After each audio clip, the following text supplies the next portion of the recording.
Praise the lord. అందరికీ వందనాలు. August నెల 30వ తారీఖు దేవుడు ఈరోజు మనకి ఇచ్చిన వాగ్దానం చదువుకుందాం.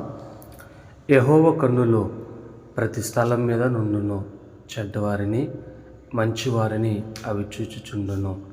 సామెతల గ్రంథం 15వ అధ్యాయము 3వ వాక్యం. ప్రియదేవుని బిడ్డలారా, దేవుడు ఈరోజు మనకి ఇచ్చిన ఒక వాక్యాన్ని బట్టి నేను ప్రభువుని స్తుతిస్తున్నాను. చాలామంది మనం అనుకుంటున్న మాట, ఎక్కువ వింటున్న మాట, దేవుడు మనల్ని చూస్తున్నాడా, లేకపోతే వారు అక్రమంగా సంపాదిస్తున్నారు, లేకపోతే వేరు వేరే కోణాల్లో ఉన్నారు, నిజంగా చెడ్డవారిని దేవుడు చూస్తున్నాడా, లేకపోతే నేను మంచిగా ఉన్నాను, నాకు ఇన్ని కష్టాలు ఇన్ని బాధలు, దేవుడు నన్ను చూస్తున్నాడా అనే మాట చాలా ఆలోచన కలిగి చాలామంది ఆలోచిస్తూనే ఉంటారు. దేవుడు ప్రతి ఒక్కరిని చూస్తున్నాను అని చెప్తున్నాడు. దేవునికి స్తోత్రం కలుగును గాక. ఏమంటున్నాడంటే, దేవుని కన్నులు ప్రతి స్థలము మీద నుండును. దేవునికి స్తోత్రం కలుగును గాక. ప్రతి ప్రపంచవ్యాప్తంగా పలుకుతున్న మాట ఇది. ఒక భారతదేశానికో లేకపోతే ఒక గల్ఫ్ దేశానికో కాదు ప్రియులారా, ఇది ప్రపంచముతో మాట్లాడుతున్న మాట. బైబిల్లో ప్రతి మాట ప్రపంచానికే అండి. ఇది మన తెలుగు వాళ్ళకనే కాదు, అది ఇంగ్లీష్ వాళ్ళకనే కాదు, లేకపోతే ఇతర భాషలకని కాదు. ఇది ప్రతి ఒక్కరితో మాట్లాడుతున్న ప్రతి మాట ఇది. కాబట్టి ఆయన కన్నులు ప్రపంచవ్యాప్తంగా, అంటే ప్రతి స్థలం మీద ఉంటాయి. భారతదేశంలో అయ్యో గల్ఫ్ దేశంలో ఉండవంటారా అని అనుకోకండి. గల్ఫ్ దేశంలో ఉంటాయి. అమెరికాలో ఉండవంటారా? లేదు, అమెరికాలో కూడా ఆయన కన్నులో ఆయన ప్రసన్నత ఉంది. లేకపోతే మనం ఏమైపోదామో. అసలు ఈ భూమి మీద పుట్టడానికి కారణం ఆయనే కదా. అందుకు దేవుడు అంటున్నాడు, ప్రతి స్థలం మీద ఉండును. అందుకే ఆయన అన్నాడు, చెడ్డవారిని మంచివారిని అవి చూచుచుండును. అవంటే కన్నులు, దేవుని కన్నులు చూస్తున్నవి.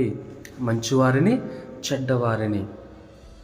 దేవుడు మంచివారికి ఇవ్వవలసిన రీతిగా అన్ని ఇస్తున్నాడు. చెడ్డవారికి కూడా దేవుడే వదిలిపెట్టలేదు. ఎందుకు దేవుడు చెడ్డవారిని బ్రతికిస్తున్నాడంటే, ఎందుకు చెడ్డవారిని దేవుడు అంతగా ప్రేమకు చూస్తున్నాడంటే, ఒక విషయం తెలుసా, ఆ చెడ్డవారు మంచివారిగా అవ్వాలనేదే దేవుని ఉద్దేశం.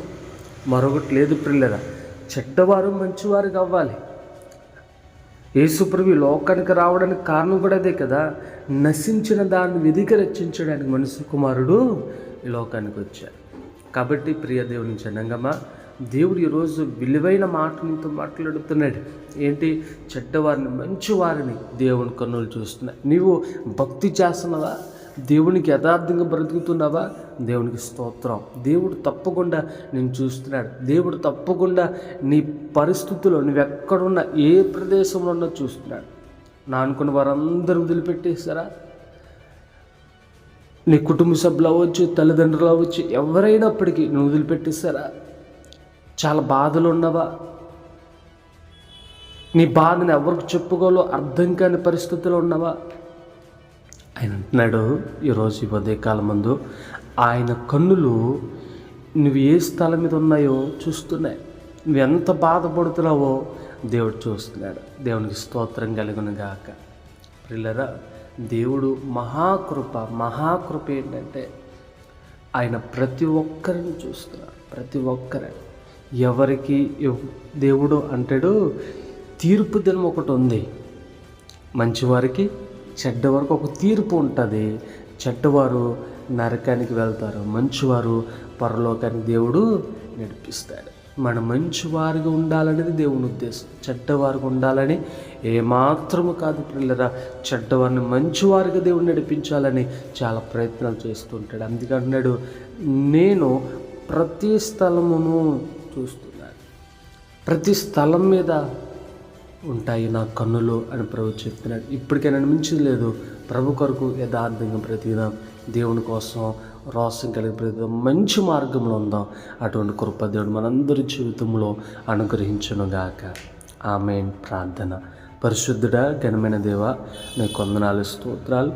ఈ ఉదయకాలం ముందు మీరు మాతో మాట్లాడారు. అవును ప్రభా, నీ కనులు ప్రతి స్థలం మీద ఉంటాయి, చెడ్డవారిని మంచివారిని అవి చూస్తున్నాయని మీరు మాతో మాట్లాడారు. అవును కదయ్యా, అవును ప్రభా, మేము మంచి భక్తులు ఉన్నప్పుడు మమ్మల్ని చూస్తున్నాయి, చెడ్డవారిని కూడా చూస్తున్నాయి. మేము మంచిగా బ్రతుకుతూ మంచి కోణములు మేము ముందుకు నడుస్తున్నప్పుడు అది దీవునికరంగా ఆశీర్వాదకరంగా ఉంటుందని మేము నమ్ముచున్నాము. ఆ ప్రకారంగా మమ్మల్ని దీవించండి, ఆశీర్వదించమని ప్రార్థిస్తున్నాను. ఈ ఉదయకాలం ముందు ఎవరైతే ప్రభా నీ బిడ్డలు నీ వైపు చూస్తున్నారో వారందరినీ దీవించండి. భయము భక్తి కలిగి నీ బిడ్డలు యథార్థంగా బ్రతకడానికి సహాయం చేయండి. ఈ ఉదయకాలంలో ఎవరైతే ప్రయాణ నిమిత్తం బయటికి వెళ్తున్నారో క్షేమకరమైన ప్రయాణాన్ని అనుగ్రహించి నీ బిడ్డలందరినీ దీవించమని ప్రార్థన చేస్తూ, ఎవరైతే బలహీనతో బాధపడుతున్నారో వారందరినీ స్వస్థపరిచి నీ బిడ్డలందరినీ దీవించమని యేసు ఘనమైన నామంలో అడుగుచున్నాము తండ్రి. ఆమేన్.